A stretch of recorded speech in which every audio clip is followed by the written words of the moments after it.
तो जैसे लफ्जों से बनाई गई शराब हो, हर लफ्ज में बस तेरा ही नशा हो, तुझ में ढलते सूरज का सुकून हो, जैसे सुबह पहली किरण से मचल उठती हो। तेरा काजल से ज्यादा काला प्यार है, दूध में भीगी जैसे मलाई हो। तुझे बर्फ की मलिका बनाकर रखूंगा, क्या पत्ता कब जिंदगी का फार्मूला मिल जाए। आदम पैदा होता है खुदा हाफिज कहने के लिए, खुदा हाफिज कहा फिर कहां लूट कर आता है। खैर ये जिंदगी यूं ही चलती रहती है, किसी को किसी की कहां परवाह होती है। तलाश करो तो रास्ते मिल ही जाते हैं, ना मिले तो किस्मत ही बदल जाती है। 2 सदियों में तकसीम मेरी एक कहानी है, तीसरी सदी की आरजू निगाह में रहती है। लोग प्यार में गिरने का रोना रोते हैं, हमें देखो डूब कर भी खामोश रहते हैं।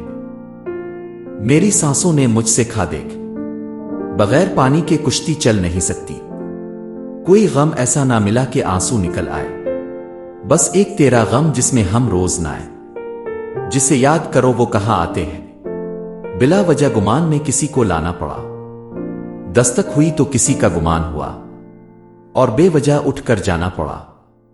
वफाओं की दीवार तले मकान बनते नहीं, बेवफाई के बने महल जचते नहीं।